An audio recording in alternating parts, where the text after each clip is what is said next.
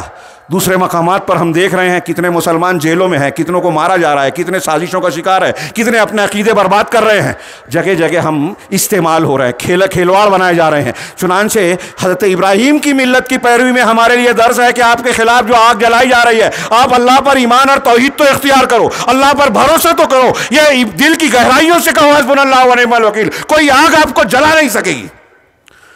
حضرت ابراہیم علیہ السلام نے اللہ کے لیے گھر چھوڑا، بیوی کے ساتھ اکیلے نکلے ہیں، بادشاہ نے گرفتار کیا، بری نظر سے ہاتھ بڑھایا، اللہ نے زمین میں دھسا دیا، ابراہیم علیہ السلام کی عزت کی حفاظت کی، عزت کی حفاظت کی۔ غور کیجئے ہاں کہ اگر اکیلے بھی ہیں، طاقت نہیں ہے، بہت بڑی سیاسی قوت، ڈگری نہیں ہے، یہ نہیں ہے، وہ نہیں ہے، ایمان ہے، اللہ پر بھروسہ ہے، بادشاہ کی طاقت سے اللہ نے عزت بچائی۔ آج ہماری عزتیں محفوظ ہیں، ہماری مسجدیں محفوظ ہیں، مدارس پر بلڈوزر چل رہے ہیں، سیل لگ رہی ہے، تالے لگ رہے ہیں، ہم چیخ چلا رہے ہیں۔ میں یہ عرض کرنا چاہتا ہوں کہ ہمارے جو اجتماعی انفرادی جتنے بھی مسائل ہیں